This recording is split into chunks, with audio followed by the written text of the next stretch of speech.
కొత్తగా ration card and health card విషయంలో మొత్తం విషయాన్ని పరిశీలించి విధి విధానాలు ఏ విధంగా మరి ఇవ్వబోతున్నామో దాన్ని ఫైనలైజ్ చేయమని చెప్పి మాకు మ్యాండేట్ ఇవ్వడం జరిగింది. మేము గతంలో 3 మీటింగ్ చేసుకున్నాం, ఇది 4వ మీటింగు. మరికొన్ని విషయాలు మేము డిస్కస్ చేయడం జరిగింది. మేము ఇంకొక మీటింగ్ తర్వాత ఈ నెలాఖరి వరకు మొడాలిటీస్ ఫైనలైజ్ చేస్తాం. అక్టోబర్ నెలలో ఈ అప్లికేషన్ తీసుకునే ప్రక్రియ మొదలవుతుంది. అప్లికేషన్లలో కార్డు కూడా ఇవ్వడం జరుగుతుంది. అయితే జరుగుతున్న విషయం ఏందో కొన్ని మీకు బ్రీఫ్ గా డీటెయిల్స్ చెప్తాను. Next slide.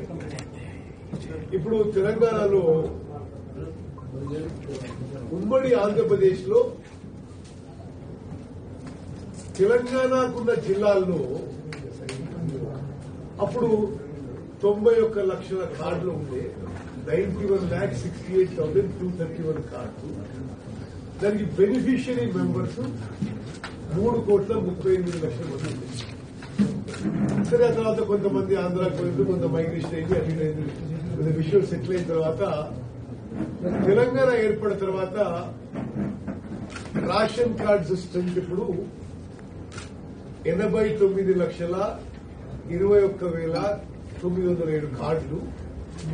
అదేవిధంగా ఈ కార్డుల ద్వారా యూనిట్స్ అంటే బెనిఫిషియరీస్ ఎంతమంది జనాభా కలుగుతుందంటే 2,70,36,250 మంది కలుగుతుంది.